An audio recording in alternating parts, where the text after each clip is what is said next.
여러분, 셰익스피어의 헨리팔스 하면 혹시 따분한 역사극이라고 생각하시나요? 만약 그렇다면 오늘 그 생각을 완전히 바꿔드릴게요. 이건 그냥 희곡이 아니에요. 권력을 둘러싼 숨막히는 정치 스릴러죠. 역사책에 안 나오는 권력의 가장 높은 곳에 있던 사람들이 어떻게 서로를 물어뜯고 또 어떻게 한순간에 모든 걸 잃게 되는지 그 생생한 이야기를 지금부터 들려드릴게요. 자, 이 구절 정말 의미심장하지 않나요? 연극이 시작하자마자 서막에서 대놓고 이렇게 말하는 겁니다. 여러분, 오늘 웃을 생각은 마세요. 이건 가벼운 코미디가 아니라는 아주 강력한 경고죠. 지금부터 잉글랜드에서 가장 힘셌던 사람들의 눈부신 성공과 그보다 더 처참한 몰락에 대한 아주 진지한 드라마가 펼쳐질 거라는 신호탄인 셈입니다. 네, 그럼 본격적으로 그 피비린내는 권력 투쟁의 한복판으로 들어가 볼까요? 그 첫 번째 희생자는 바로 버킹엄 공작입니다. 자, 이 두 인물을 좀 보세요. 당시 권력의 핵심 갈등이 여기에 다 담겨 있어요. 왼쪽은 버킹엄 공작, 태어날 때부터 모든 걸 다 가진 뼈대 있는 가문의 대표주자죠. 말 그대로 구시대의 권력 그 자체입니다. 그런데 오른쪽의 울지 추기경은요, 푸죽간집 아들 출신이에요. 하지만 오직 자신의 야망과 능력 하나로 왕 바로 다음 자리까지 올라간 입지전적인 인물이죠. 이건 물과 기름 같은 사이 아니겠어요? 구시대의 명예와 신흥 세력의 야망이 정면으로 부딪히는 겁니다. 버킹엄 공작의 이 3마디에 당시 귀족들이 울지 추기경을 얼마나 싫어했는지 그 분노가 그대로 느껴지죠? 그의 야심찬 손가락에 닿지 않는 파이는 없다. 와, 정말 모든 걸 자기 마음대로 주무른다는 뜻이잖아요. 왕을 등에 업고 점점 커지는 그의 영향력을 기존 귀족들은 독처럼 여기며 이를 갈고 있었던 겁니다. 울지가 얼마나 무서운 사람이냐면요. 그는 버킹엄을 무너뜨리기 위해 아주 교묘한 판을 짭니다. 버킹엄에게 불만을 품고 있던 그의 부하, 측량사를 살살 구스리는 거죠. 그리고는 거짓 증언을 하도록 만듭니다. 그 내용이 뭐냐? 왕이 아들 없이 죽으면 버킹엄 공적이 왕위를 차지하려 했다더라! 와, 이건 빼도 박도 못하는 반역죄 프레임인 거죠. 결국 버킹엄은 이렇게 허무하게 처형당합니다. 그리고 이 마지막 말은 단순한 유언이 아니에요. 궁정의 모든 사람들에게 보내는 서늘한 경고죠.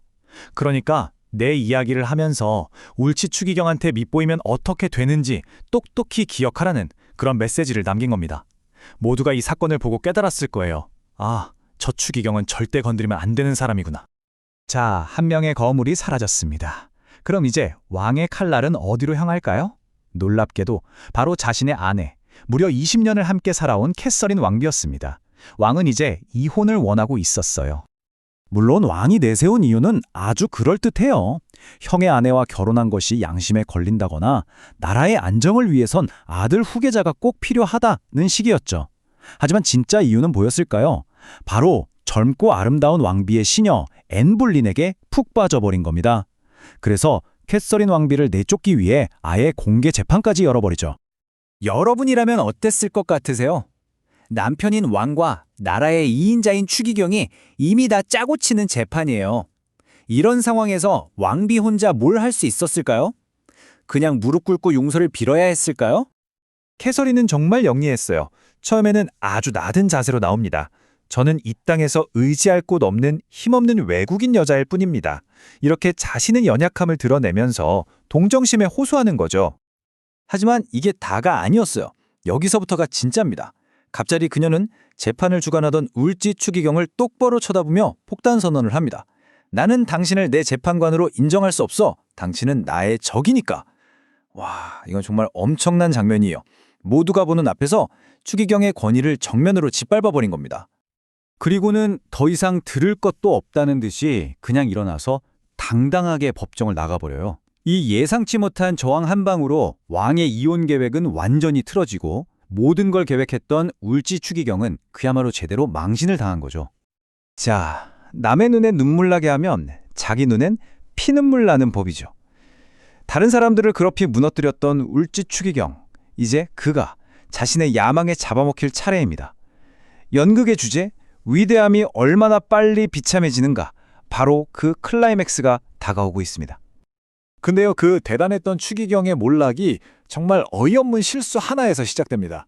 그가 왕에게 국정 서류 뭉치를 보냈거든요. 그런데 그 안에 절대 들어가선 안 될 서류 2개가 딸려 들어간 겁니다.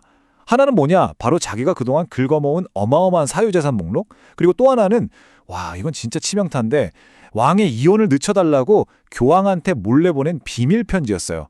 이 실수 하나로 그의 위선과 배신이 전부 들통나버린 겁니다. 이 편지를 본 왕의 마음이 어땠을까요? 바로 그 순간 옳지의 모든 것은 끝납니다. 그리고 여기서 그 유명한 독백이 터져 나오죠. 잉글랜드 최고의 권력자가 한순간에 모든 것을 잃고 내뱉는 이 처절한 절규는 셰익스피어의 작품 중에서도 손꼽히는 명장면입니다. 그의 몰락은 그야말로 신속하고 완전했습니다. 하루아침에 모든 걸 잃은 거예요. 지위, 재산, 명예, 아무것도 남지 않았죠. 버킹엄을 나락으로 떨어뜨렸던 바로 그 방식 그대로 자기도 당한 겁니다.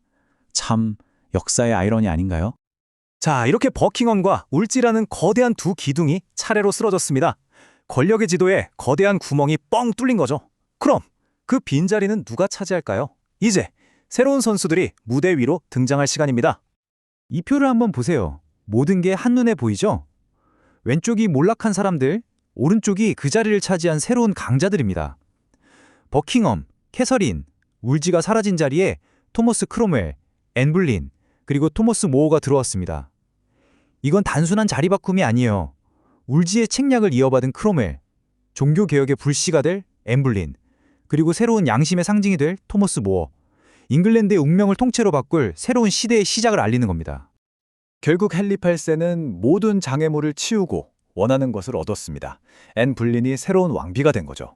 그녀를 지지하던 새로운 세력이 권력의 중심에 서게 됩니다. 낡은 시대의 폐허 위에서 이제 로마 교황청의 영향력에서 벗어난 완전히 새로운 잉글랜드가 탄생하는 순간입니다. 그리고 이 모든 이야기의 끝에서 울지는 너무 늦게 얻은 깨달음을 담아 이런 말을 남깁니다. 야망을 버려라. 그 죄 때문에 천사도 타락했다. 참 아이러니하죠. 평생을 야망에 살았던 사람이 마지막에 남긴 말이 바로 이거라니. 어쩌면 이건 헨리 8세 시대의 이야기만이 아니라 끝없는 야망이 결국 자신을 어떻게 파멸시키는가에 대한 시대를 초월한 경고일지도 모르겠습니다.